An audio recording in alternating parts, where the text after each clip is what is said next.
Welcome back. We are speaking with the Rock Island Citizen of the Year in this week's Rock Island on the Record. That is Eudell Watts III. He has long been involved in social justice issues right here in Rock Island. We welcome Eudell. Thanks for being here this afternoon. Well, thank you for having me. You've lived in Rock Island a long time, right? All my life.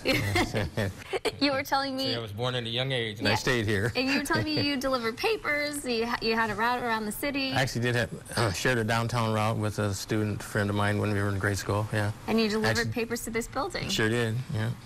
And a lot of good memories. Over the years, you've been involved in several organizations. Do you want to tell us about some of those organizations and why they mean so much to you? Well, you asked me about staying in Rock Island, and, you know, I've lived a life of a lot of firsts at my age. And I think during my high school years, I was actually the first athlete of color at the Catholic high school that I attended. And I always like to tell people I did not make a very good Jackie Robinson. But anyway, you're a joker too. Right. The principal of school was a wonderful man that chose me as one of the student delegates to one of the service clubs downtown Rock Island. And that kind of got me interested in that. Later on, I became involved with the JCs, and that was a big part of my life. And there were a lot of things that happened during that time. 1972, I got involved with the Big Brother program, and a lot of the fellas did overnight because it was just something to do. And in a year or less than a year, most of them you didn't hear about it anymore.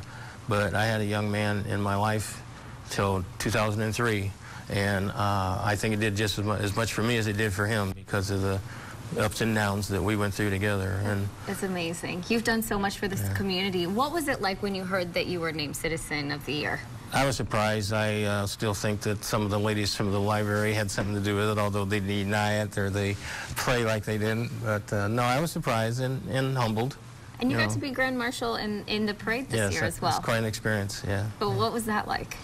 That was a very humbling and unique experience. Several years ago, I got to go with one of my good friend, went up on the wall as an ex-NFL player in Buffalo, and we went into the stadium with 73,000 standing ovation people. And it's right up there with that.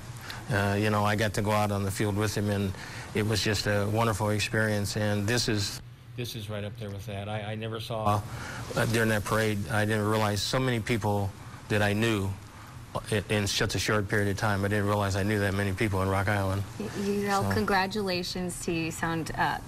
You deserve this honor. Well, I hope so. Like I said, I'm humbled by it. My family's been very appreciative and happy about it. So all I can say is thank you.